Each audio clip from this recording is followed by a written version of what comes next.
Hello and welcome back to Larry Flynn's All Ball Podcast. I'm your host, Larry Flynn. This episode is going to be called Show 'em Some Love, because we're going to be talking about a couple different things.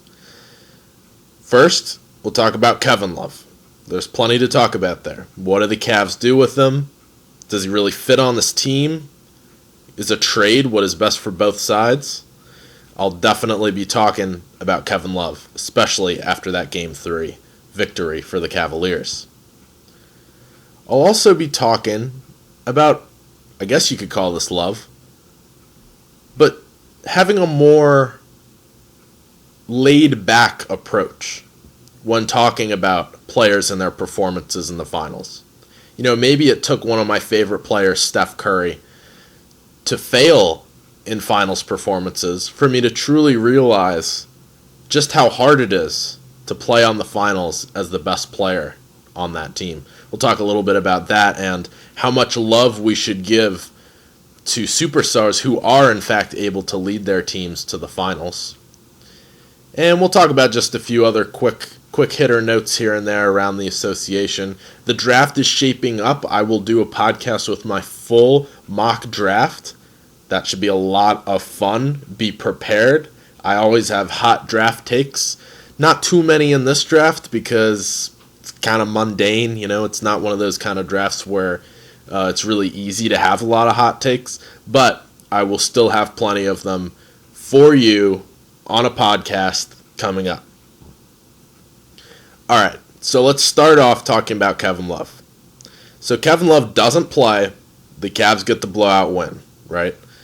And we have to ask ourselves how logical it is that Kevin Love's absence actually propelled the Cavaliers to the win, right? Is it a matter of causality where one caused the other? Or is it simply a fluke, you know, that the Cavs came back to Cleveland and they played better and things like that? In my opinion, it is very clear that Kevin Love does not fit on this Cavs roster. You can kind of hide it during the regular season. You can hide it through the cakewalk that is the Eastern Conference playoffs. But when you're playing against a 73-win team, a team that is chasing history and the chance to be the best team of all time, these weaknesses start to show. There's a couple of problems with Kevin Love, and the top one is defense. And that's clearly where he is hurting the Cavs the most when he's playing. I mean, you have Kevin Love guarding Draymond Green. Do we know how athletic Draymond is? Do we know how versatile he is, how quick he is? I mean, he really plays with an old school threes body, right? But of course, in the modern NBA, he's a 4 now. Kevin Love, on the other hand, plays more of the slow-footed, old school power forward game, pounding the ball down low a little bit, occasionally spotting up to shoot the 3. But Kevin Love definitely is not one of the prototypes for power forwards in the NBA. But here's the thing. Kevin Love is not a bad basketball player. It's very, very different. Kevin Love just can't play alongside another 4. And that's right. LeBron James is a power forward. Remember this. Whenever LeBron's teams play at their best, that includes his time in Miami, that includes his time thus far in Cleveland, his teams always perform better when he is at the 4. And of course it makes sense. It's the same reason why Draymond Green is a 4 for the Golden State Warriors and not a 3, despite the fact that he's 6'7". You want to have a player with the type of playmaking ability, the type of defensive versatility, and the type of strength that both LeBron James and Draymond Green have at the 4, in the modern NBA, of course. So here's the deal. LeBron James is a 4. Kevin Love is a 4. Why do you play 2 4s together? It doesn't work. So here's the deal. Kevin Love would be best served on another roster. I think it's pretty clear, and I think everyone else acknowledges that. Think about some teams that need a 4, right? I'm just going to rattle off a few examples. You have, say, Toronto, which came 2 games away from a finals berth. Starting Patrick Patterson and Luis Scola. I mean, not that it's plausible that Kevin Love can end up in Toronto, but if you were to add Kevin Love to that team, you could see how it would be a beneficial acquisition, of course, right? Kevin Love would not hurt a team like the Raptors, for example. Take the Houston Rockets as another team with a little bit of a shaky Terrence Jones in how he's continued to develop. Kevin Love could certainly play an instrumental role there. Other teams, maybe Charlotte, maybe Sacramento alongside Boogie, maybe Washington as one of the best front court players that team would have had in a long time. How about the Boston Celtics? I'll just toss that one out. Although, of course, the asking price for the Celtics can be a little bit lower, since I think most people would assume that Kevin Love would be worth, maybe the number 3 pick or maybe a future Brooklyn pick. If the Celtics could find a way to maintain those assets and simply deal a couple smaller pieces, I think it could be a really beneficial trade for both sides. We'll talk about that maybe at another time. So the answer really, though, seems to be that Kevin Love is not a bad basketball player, but that he is just not suited to play alongside LeBron James. And that's okay. Not everyone is. In the meantime, the Cavs have to figure out what the heck to do with Kevin Love. You got a former All-Star, a guy who averaged 26 and 13 just a couple seasons ago. How can you find a way to integrate him onto this team? Some people have gone so far as to say that they should bench Kevin Love, not playing him at all, even if he is available via the NBA concussion protocol. I won't go that far, but I would bring Kevin Love off the bench. There's no doubt that in the first couple games, the Cavs were broke, right? And then they fixed it. So right now, you would say the Cavs aren't broke. And if it ain't broke, don't fix it. So, integrating Kevin Love into the lineup for Game 4 doesn't seem to make that much sense. I would continue to go with Richard Jefferson. This is crazy even that he's starting in a 2016 NBA Finals game, but I would continue to start Richard Jefferson, bring Kevin Love off the bench, because a lot of times that's when the Warriors have been making their biggest runs, when Cleveland goes to the bench. Take the second quarter of Game 3, where an Iguodala, Livingston, Barbosa, Ezeli, and they also included Draymond Green in there. But that lineup actually went on a run and cut the game to only basically single digits for most of the second quarter. So here's your move. Bring Kevin Love off the bench. See what he can do for you there. He probably can't do much worse than, say, Channing Frye thus far during these finals. So that's the deal with Kevin Love. But enough about the Cavs. We've talked about them so far in this entire show. Let's move on to talk about the other side of the coin, where the Golden State Warriors really, really struggled in Game 3. One Warrior in particular, and that's Steph Curry. Now, we know what happened last finals. Steph Curry was mediocre. He ended up taking a back seat to Andre Iguodala in the finals last year. Surprising, that's for sure. And it landed Iggy the NBA Finals MVP in last year's finals. Well, this year, isn't a similar thing happening? To me, it seems that even in Games 1 and 2, and again in Game 3 as the Warriors struggled to come back in the second quarter, it has been the tandem of Iguodala and Livingston that have really been able to bring the Warriors back into games. It has not been the hot shooting of Klay Thompson and Steph Curry. Steph Curry has won the NBA MVP for 2 straight years. He's been a phenomenal player. But it seems as though when he gets to this stage, that is the NBA Finals, he has consistently underperformed. This is the same kind of thing that I bashed LeBron for, and I'm not the only one, but that many bashed LeBron for in, say, 2011, when he disappeared in fourth quarters against the Dallas Mavericks. Now, part, of course, The Dallas Mavericks were just fantastic that year, yes.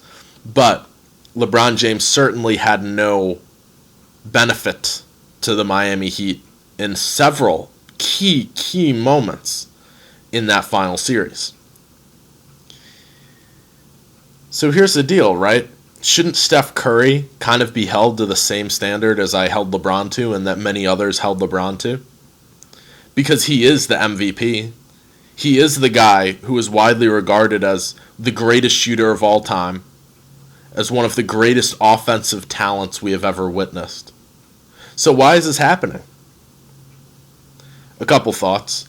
The first quick one, credit the Cavs defense, because I think they're doing a phenomenal job on him, especially guys like Shumpert, Dellavedova. They're roughing him up a little bit, and you got to give credit to the Cavs for that. What I will say is that, this whole winning a championship thing might be harder than it looks on the outside for fans looking in. It's really easy for me to sit on my couch, as I'm doing now, and say, LeBron, what are you doing? Why are you standing in the corner in Game 3 of the NBA Finals? It's really easy now for us to look at Steph Curry and say, what are you doing, man? Just make those crazy threes that you've been making all season long. But how about this? What if it's not as simple as the fans make it out to be? What if actually basketball is really hard? What if actually it's an incredibly grueling physical and mental toll to play in the NBA for an entire 82-game regular season and then to win 12 games in about 20 or so for a team playing in the finals? So here's the deal. I think we need to treat Steph Curry and even past failures like LeBron's with a grain of salt. It's undeniable what these players have done to get to that point, right? And they've clearly helped in the playoffs, in the regular season. But on the finals, when you have the weight of your entire team on your shoulders, you got your whole team looking at you, you got the media looking at you, you have the fans looking at you, that can be a lot of pressure. And not everyone's cut out for it. A guy like, say, Jordan was the type of guy who was cut out for that, right? Jordan didn't seem fazed by the bright lights of the NBA Finals. And Kobe was another guy who had that mentality where he was not fazed or daunted by the bright lights and the biggest stage. But just because you can't handle, sometimes, the brightest lights, doesn't mean that you aren't a phenomenal basketball player. Steph Curry is still one of the greatest offensive talents of our time, but we can acknowledge that maybe he doesn't have the Kobe Bryant killer mentality. That maybe he doesn't have the Jordan take over a game kind of mentality. That's certainly true about LeBron James, and that's been documented in his playoff performances for years now. It might be that the modern NBA superstar simply looks different from what we're used to. And maybe guys like Kobe, Paul Pierce, Kevin Garnett, maybe guys like that were kind of the last of a dying breed. Now the NBA superstars rely on other people. They rely on their teammates. There's nothing wrong with that, right? But it's a little bit shocking for people who have been accustomed to players like Jordan and Kobe to see some of the playoff disappointments from these spectacular talents like LeBron James and Steph Curry. So here's the deal. Maybe we should ease up on these guys a little bit more. We can, yes, point out potentially a flaw in their mental makeup, but we should certainly not detract anything away from them as basketball players or as people. Some people aren't just cut out for certain things, right? And that's totally okay with me. So there's some thoughts on Steph Curry and LeBron James. I hope it's a fresh perspective for you. That's what I try to give you guys here. And, with that last segment, I try to make sometimes things more human than they appear, right? These guys are just people at the end of the day. You know, they aren't puppets for us to play around and manipulate with media narratives or fan narratives. So anyway, should be a very interesting Game 4.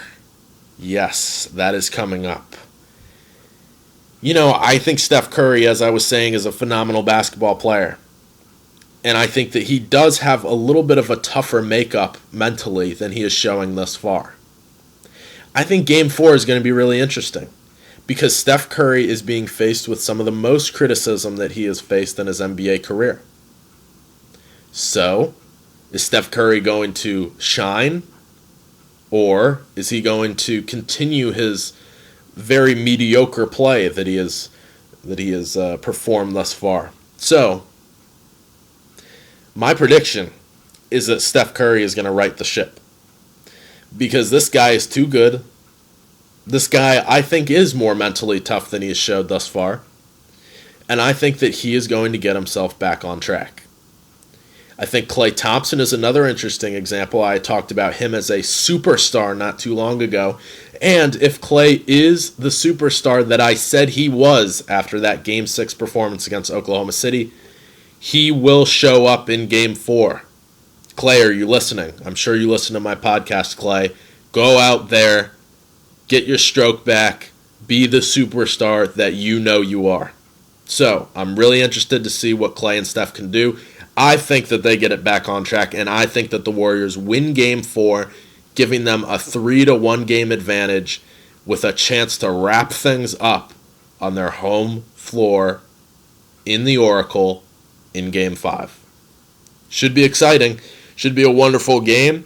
Like I said, I'm going to have more of these podcasts coming up soon. It's just such an interesting time in the NBA, especially with the draft coming along and also with the finals wrapping up. It's always a sad time when we realize we won't be able to watch basketball for a few months. Wow, I'm going to cry when that happens, as I do every year. So anyway, thanks, of course, for listening to this edition of Larry Flynn's All Ball podcast. Thanks so much for tuning in, and I welcome your continued support.